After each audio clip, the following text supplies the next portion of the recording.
place in the room that Charlie could just about get inside.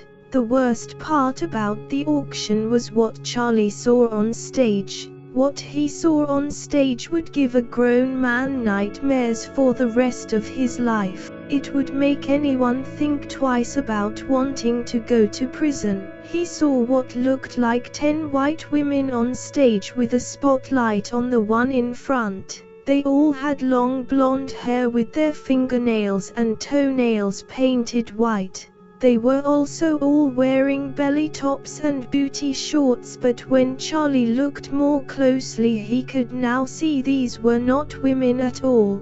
They were all men.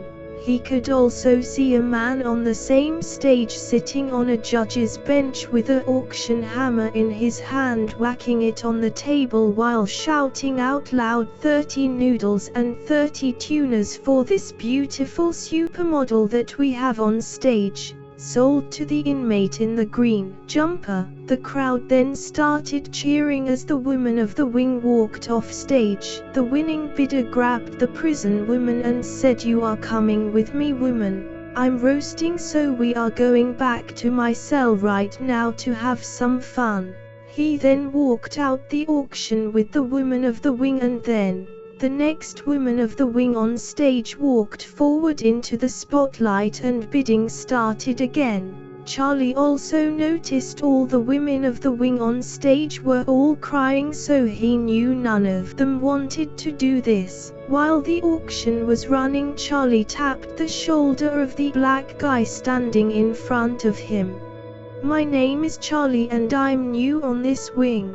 What's going on here? Is this real or is this some type of performance or stage play?" The guy in front of him laughed while saying, "You must be new on this wing to ask a silly question like that. My name is Reese and I've been on this wing for the last 10 years, so I can tell you what's going on is 100% real.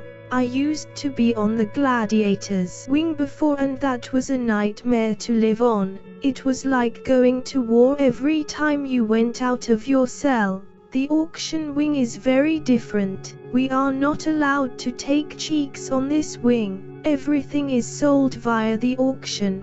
Charlie noticed something very strange about Reese. He noticed that Reese never even turned around while he was talking to him. He was so focused on bidding so he could win one of the girls on stage. He had his eyes locked on the stage the entire time and pretty much didn't even care who he was even talking to. After some time had passed, there was only one more woman of